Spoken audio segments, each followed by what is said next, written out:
Welcome back to the deep dive. Today we're plunging into the core operating system of a personality profile that, well, when it's healthy, it really acts as the bedrock of society. hmm We are diving deep into that individual known for their quiet strength, their, unwavering dependability.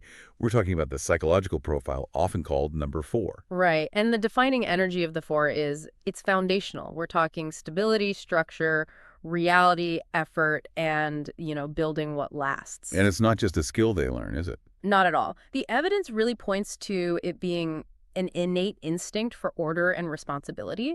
They are the anchor, the person who just instinctively looks for solid ground. And they don't just notice when it's missing. They feel this, compulsion to build it. Exactly. That dependability is their gift. Yeah. And this is what we're going to unpack today. It requires a massive amount of constant internal A monitoring. huge amount. So our mission is to understand the logic, the visibility, and, crucially, the hidden cost of constantly striving for that structure and security.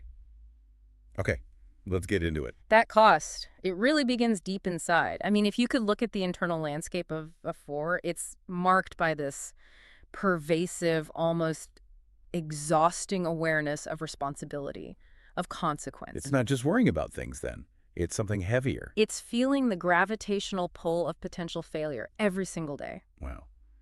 If that monitoring is constant, what does that do to their emotional resources? What does that inner monologue even sound like? It sounds like relentless, preemptive maintenance. Their mind is just constantly running risk assessments, creating these detailed checklists. There are thoughts like, It's thoughts like, this needs to be done properly, or it's not worth doing, or if I don't handle this one little detail, the entire thing might fail. and the big one, The defining one is probably, I absolutely cannot afford to be careless because the fallout, that will be my responsibility. so even when they take time off, they're not really off.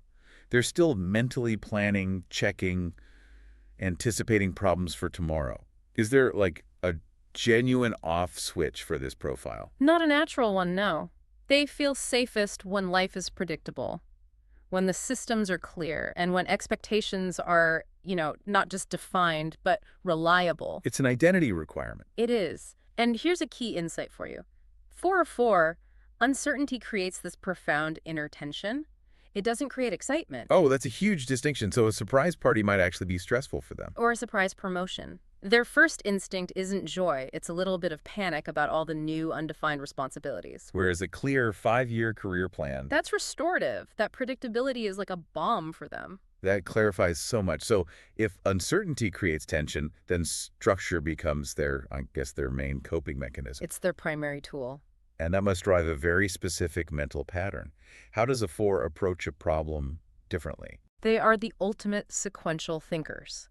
They operate logically, practically, and just step by step. It's almost religious for them. Their brain naturally organizes chaos into phases. So they don't just jump to the solution. Never. They'll instinctively start building the scaffolding needed to get there. They're the ones in the room immediately asking, what's the plan? What's the structure? What's the absolute next step we need to take? Exactly. They just cut through all the abstract discussion because, frankly, their attention span for vague ideas is minimal. This is also why they have, natural aversions. They hate chaos. They dislike chaos, ambiguity, and especially last-minute changes that just invalidate all the work they just did. But wait a second. If they need clear systems, doesn't that make them vulnerable when things are genuinely new? When there is no old system to rely on? It does. That's a huge point of friction. They struggle when they realize their trusted process has failed, or when they're asked to pivot dramatically without a rational foundation for it. A 4 trusts process. They don't trust hype. If you promise a big result, they need to see the execution plan. And the follow-through. If they can't see the steps, they simply don't trust the outcome. This internal wiring, then, it makes them appear externally as the most dependable person in the room. Mm-hmm. Serious, incredibly grounded, hardworking.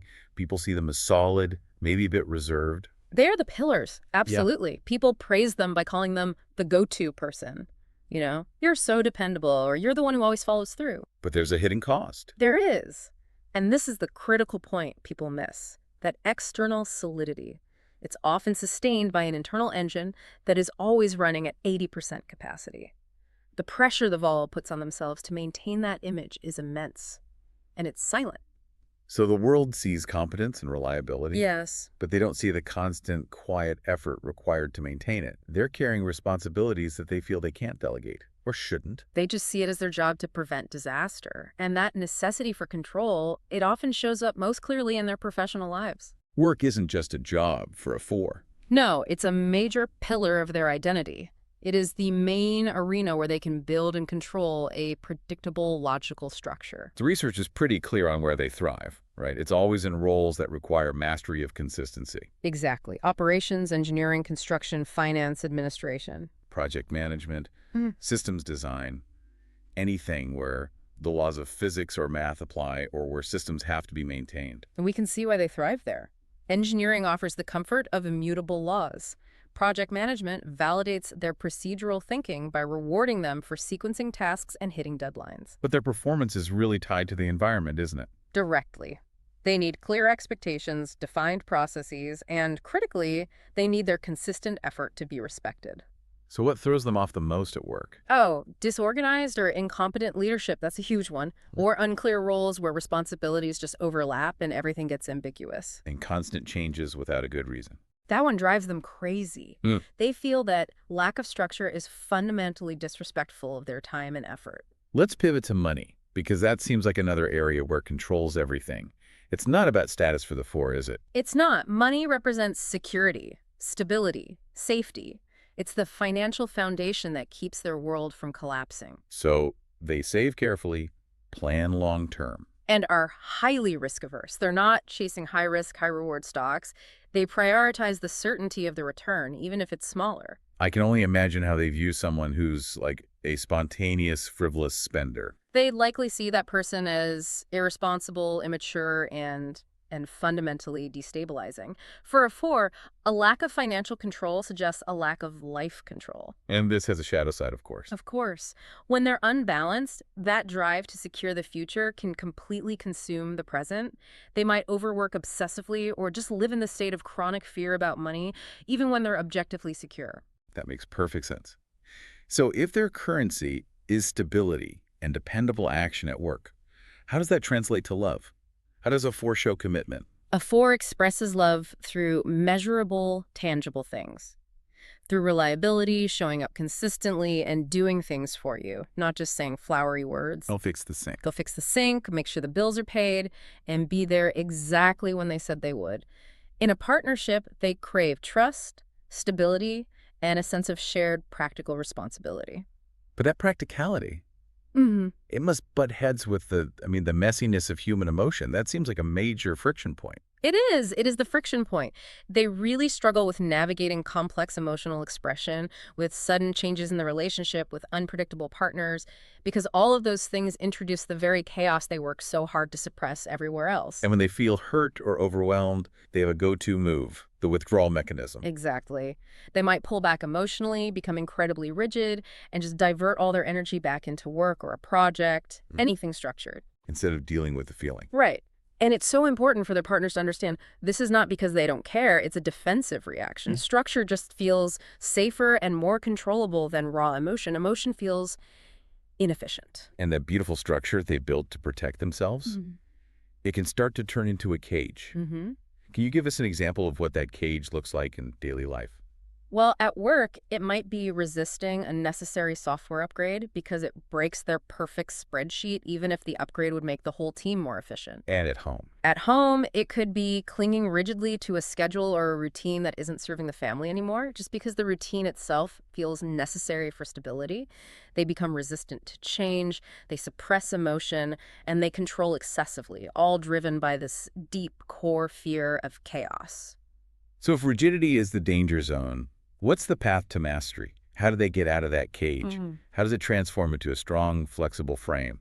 The mature shift happens when their strength becomes enduring instead of exhausting.